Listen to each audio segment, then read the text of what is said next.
Hi listeners, this is Lori from Her Half of History. It's March, and in the US that means Women's History Month. I'm celebrating with free to everyone bonus episodes every Monday, all month long. I'm also celebrating with a prize drawing where a listener like you will win some free Her Half of History merch. There are 4 ways to get yourself in the drawing. You can 1. Sign up as a supporter on Patreon, any level. 2. If you're already a Patreon supporter, bump up your current support level. This is cool anyway because if you go all the way to the Her Highness level of support, you get ad-free episodes and bonus episodes all in the same feed on your favorite app. 3. Make a one-time donation. Links to do any of those first 3 options are available on the website, herhalfofhistory.com, and also in the show notes of this episode. The 4th way to get in the drawing is give me a rating or review in your favorite podcast app. This last option doesn't send me any way to contact you, so to get in the drawing, you'll also have to email me a screenshot of it at herhalfofhistory@gmail.com. No matter which option you choose, you'll have my undying gratitude for your support. It really does make a difference as I tell the stories of women in history. When you think about businesses that are selling through the roof, like Skims or Allbirds, sure, you think about a great product, a cool brand, and great marketing. But an often overlooked secret is actually the businesses behind the business, making selling and for shoppers buying simple. For millions of businesses, that business is Shopify. It's home of ShopPay, the #1 checkout in the world. You can use it to boost conversions up to 50%, meaning way less carts going abandoned and way more sales going through to checkout. Upgrade your business and get the same checkout Allbirds uses. Sign up for your $1 per month trial period at shopify.com/income, all lowercase. Go to shopify.com/income to upgrade your selling today. Shopify.com/income. Welcome to Her Half of History. My name is Lori. The current series is Women Who Seized Power, and this is episode 2.3, Wu Zetian, Empress of China. Chinese civilization is over 4,000 years old, and in that time we have exactly one, count them, one empress who ruled in her own name. How can this be? European history is comparatively short, but we still have queen regnants in England, Russia, Spain, I could go on. Chinese culture was regrettably sexist, but they were hardly unique in that. The real difference lies in marriage practices. In Europe, a king was only allowed one official wife, and there was always a very real possibility that the king would not have a suitable son to inherit. And if he had a daughter, well, she might be the best choice. But in polygamous China, the situation was different. If the empress had no sons, there was nothing to stop a son from a different wife from inheriting. In polygamous cultures, the stability of the throne is not usually threatened by the lack of sons, but by the multiplicity of sons. Boys with a chance at absolute power tend to fight amongst themselves. A daughter's chance of inheriting is so remote it doesn't really happen, nor did it happen for Wu Zetian. But she did rule the empire, and this is her story. Wu was born in 625 CE to a lumber merchant and his second wife. The emperor was Taizong of the Tang dynasty. He had spent his youth fighting wars, forcing his father to abdicate and fathering 14 sons. But now his empire enjoyed peace and prosperity. He was getting on in years and grieving for the deaths of his favorite war horses and also his first wife. Which is not to say that he didn't have plenty of other horses, wives, and concubines. In the grand Chinese tradition, Taizong had an empress, now deceased, but he also had 4 auxiliary wives, 6 second-grade wives, 9 third-grade wives called elegants, 9 fourth-grade wives called beauties, 9 fifth-grade wives called talents, plus 9 sixth-grade wives called treasures, 9 seventh-grade wives called ladies, and finally 9 eighth-grade wives called obedience, for a total of 65 women living in the exclusive walled inner palace, and that's not counting the mere concubines. When the teenage Wu arrived, she was a talent, which put her above 27 other wives, but on par or below 38 others. She was a reputed beauty, but that was still no guarantee the emperor would even notice her amid such a crowd. Her actual work assignment? was to change the emperor's sheets. We have no record of whether Wu ever did anything more for Taizong than make the bed. And she might have remained a chambermaid, except that the crown prince was caught in a conspiracy at the same time that his brother was caught in a completely unrelated conspiracy, and in the ensuing uproar, Taizong had a huge swath of the palace executed or banished, including most of the women who outranked Wu. Instant promotion. With the previous heir out of the way, the new heir to the throne was Gaozong, who had grown up in pampered luxury but without the expectation of ever inheriting the throne. One of his pampered luxuries was that, contrary to custom, he had never actually been thrown out of the inner palace when he exited childhood, so he probably had met the beautiful Wu, who was only a little older than he was. As his father aged and sickened, Gaozong sat by his side, and the maid assigned to help him with the nursing duties was none other than our own Wu. A great many folktales have been told about the exact nature of the relationship between Wu and Gaozong, but it is generally accepted that they were intimate before Taizong died. According to Confucian precepts, that relationship was technically incestuous. Wu was, because of her marriage, technically one of Gaozong's 65 mothers-in-law. And you thought your family get-togethers were awkward. This is just the first of many scandals to cling to Wu. The fact that Gaozong was married, multiple times, was apparently completely irrelevant. Upon an emperor's death, all court ladies who had not borne children were expected to shave their heads and enter a Buddhist monastery. Now, if you ask me, a quiet life in the countryside in a Buddhist monastery might be preferable to the kind of intrigues that go on inside the court, but Wu is not reported to have felt this way about it. It was banishment. And if the sickbed dalliance had been a play in the hope that Gaozong would save her, she was disappointed. She went to the Ganye convent, along with all the others. But if she wanted to return to the palace, she soon found that she had a totally unexpected ally. The new Empress Wang, as Gaozong's first wife, had an ongoing feud with Xiaoliangdi, one of the 4 auxiliary wives. The Empress felt that any night the emperor did not spend with Xiaoliangdi was a point won, and it was actually the Empress herself who suggested that Wu come back to the palace. So back Wu came, and according to folklore, her hair magically regrew so that her beauty returned. Sounds like a wig to me.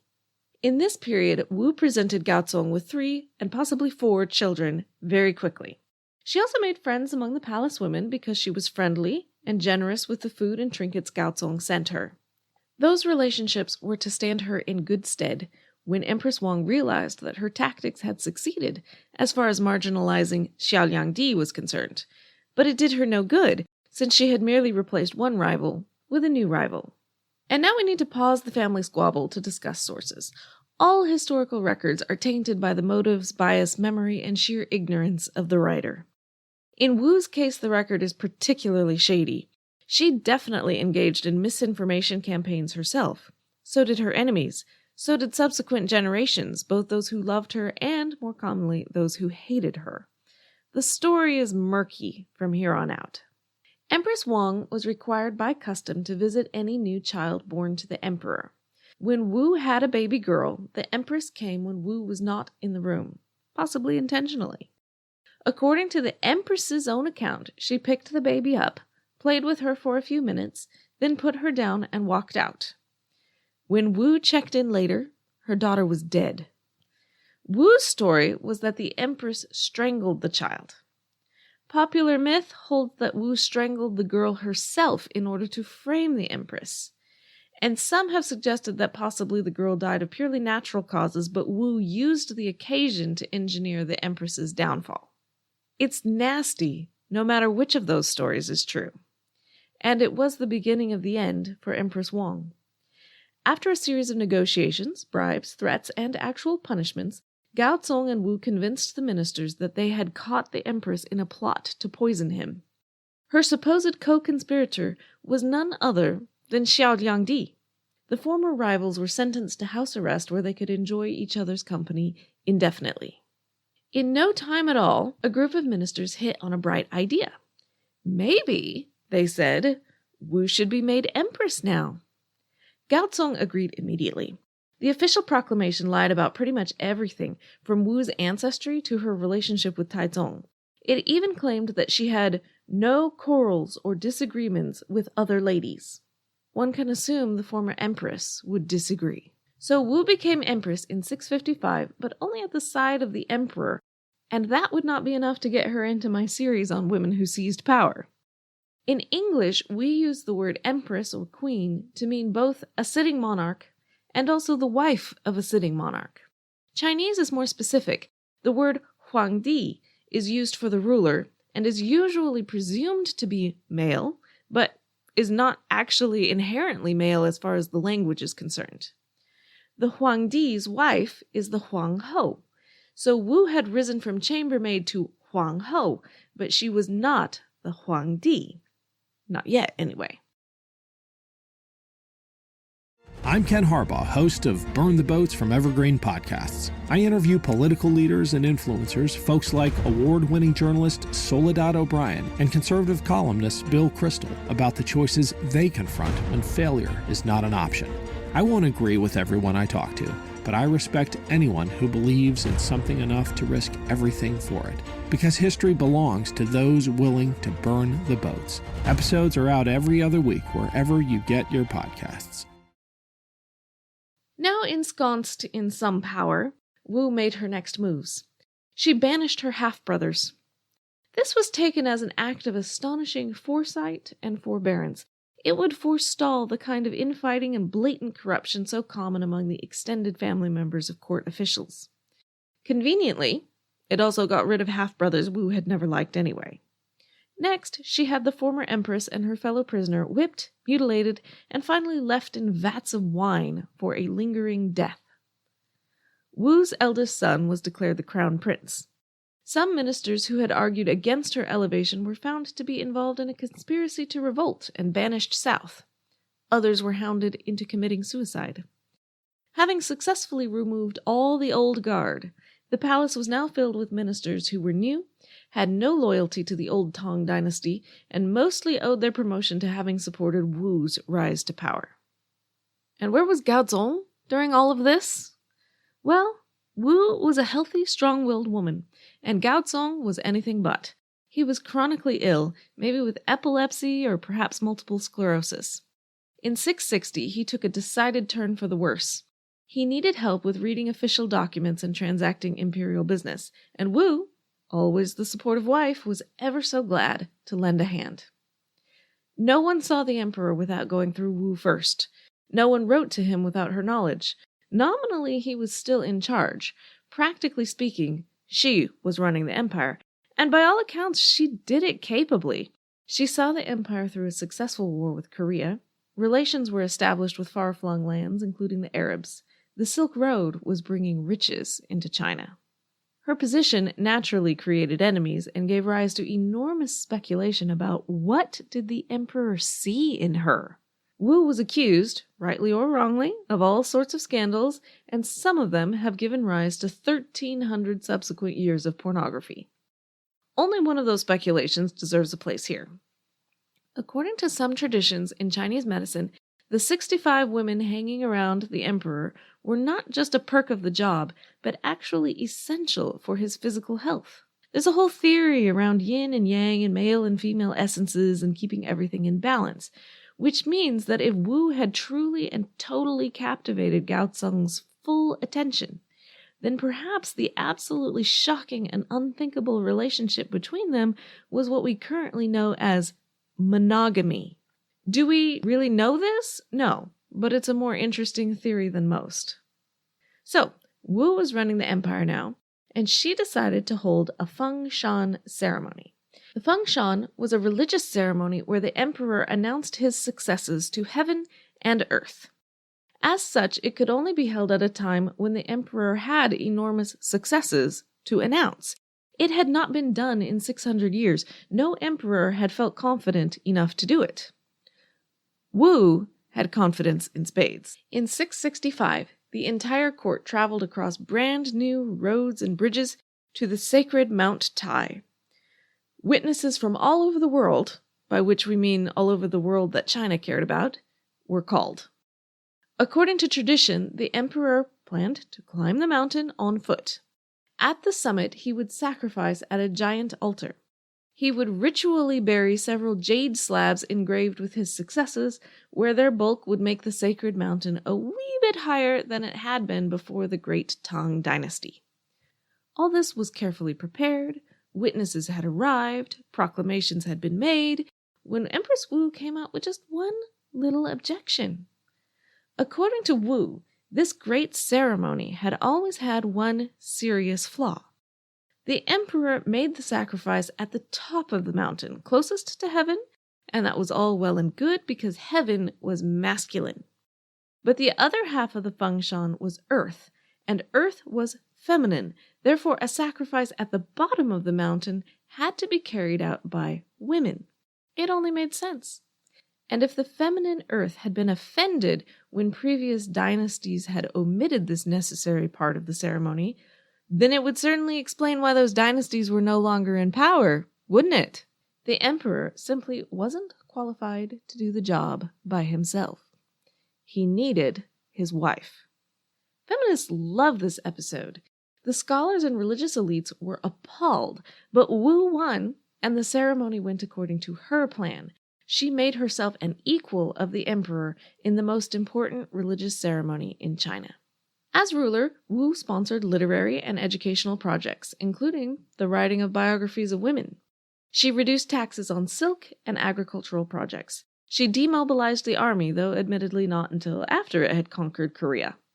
She cut back on non-essential public works and forbade wasteful government spending. She required public mourning time for female relatives to be just as long as those for male relatives. She encouraged subjects to communicate with her by way of an anonymous comments box at the palace. Ostensibly, this would cut down on corruption. Unfortunately, it actually just released a veritable flood of accusations and counter-accusations. All of this makes her sound like a good, well-intentioned ruler, and to some extent she may have been, but people who disagreed with her still frequently found themselves dead or exiled. And this included her own son, the heir, and the second son, the next heir. Wu actually favored her youngest and fourth son as heir, but in a rare moment of independent will, Gaozong declared her third son, Zhongzong, as heir. And then Gaozong died, making Wu an imperial widow for the second time. The young Emperor Zhongzong lost no time in alienating his ministers. When one of them questioned the propriety of giving a high position to his father-in-law, Zhongzong snapped back that he could give his father-in-law the entire empire if he wanted to. He was emperor. And that was all the opening his mother needed. It was probably just a spiteful comment, said in the heat of the moment. But giving away the empire? Toppling the Tang Dynasty? Is that not treason? Wu's coup was backed by the ministers and palace officials, and so Emperor Zhongzong was deposed by his own mother. He had ruled for all of 6 weeks. And now you're thinking, now at last Wu comes into her own. But no, she doesn't declare herself Huangdi. She places her youngest son, Ruizong, on the throne. He's the one that she wanted to inherit in the first place. Unfortunately, Wu said, Ruizong had a speech impediment. And so, Wu said, he would require her to speak for him. Awfully convenient. Acting as regent, again, she made some good reforms. The census was redone. Army officers were to be chosen based on suitability for the job, which sounds awfully reasonable to us, but in fact was not very common in world history. She also put down a major rebellion. When she read the proclamation the former minister Li Jingye was using to rally people to his rebellious cause, Wu's initial reaction was hilarity. Who was his speechwriter, she wanted to know, and why did he not work for her? The man was good. The proclamation lists a number of atrocities Wu had committed, but from a historian's point of view, it is far more interesting for the atrocities it does not list. It says nothing about drowning Empress Wang in a vat of wine. It says nothing about the demotion of multiple crown princes. Maybe he was ignorant? Maybe he considered all that perfectly normal in a Chinese court. Or maybe those events were never true at all, but made up after the fact by Wu's enemies. Whatever the truth of it, Li's rebellion failed. Wu, however, was not satisfied. Buried in a Buddhist text, one of her friends, which is to say one of her lovers, found a passage that suggested that Buddha's next reincarnation would be in the form of a woman. Omens and portents were encouraged, including a 3-legged chicken, a chicken that changed gender, and an appearance of Halley's Comet. She held major religious ceremonies in which the emperor played only a supporting role to her. She decreed some changes to the writing system, including a telling one. The Chinese character for nation was replaced by a border surrounding her own surname. She was clearly edging toward proclaiming herself emperor, that is to say, Huangdi. Ruizong was spineless, but not stupid. He took a very prudent, self-preserving step. He abdicated. His mother, he said, was clearly chosen by destiny to rule. Wu accepted. Wu was in her 60s when she finally began her own reign. In comparison with the first 60-something years of her life, the 15 years she ruled as Huangdi are tame. She made no new innovations or proclamations, though she did order the flowers to open early one spring. Apparently, they were obedient. Executions, forced suicides, and banishments continued unabated. On the other hand, the empire was at peace and the economy was good. Wu lived in a lavish court and indulged herself. Wu was equal to all the rebellions and conspiracies until one day supporters of Zhongzong pulled off a coup. Zhongzong wasn't even at the head of his own coup, but he was installed as emperor, and Wu, ill, aging, and defeated at last, went into seclusion. She had ruled China for 50 years, 15 of them under her own name, and her time was over. Feminist champions of Wu will be disappointed to hear that in her will she revoked her divine status and her title of Huangdi. She preferred, she said, to be remembered as Gaozong's loyal wife. But that isn't really how she was remembered. Instead, she has gone down in history as a corrupt, scheming, and perverted power grabber. There is obviously some truth to at least some of the accusations. And yet she was hardly the first or last emperor to silence enemies through any means necessary. Remember that she only rose out of her position as a 5th-grade wife because Taizong also purged a huge swath of his court, which means his very close family relations. And he wasn't kind, and it wasn't pretty. And yet he went down in history as a great national hero. Wu behaved in very similar ways, but she wasn't considered a hero until feminists got hold of the story. Life in the Tang court was vicious and cutthroat both before and after her reign, and there is no doubt that Wu played the game well. One major source for this episode was Jonathan Clement's biography, Wu, the Chinese empress who schemed, seduced, and murdered her way to become a living god. You can find a link at my website, herhalfofhistory.com. There's also a link to some historical fiction, which presents a much more, shall we say, favorable impression, much more sympathetic impression of Wu. As always, many thanks to those who follow, comment, review, like, really appreciate it. And I hope you will come back next week when we move north into Russia. Thanks.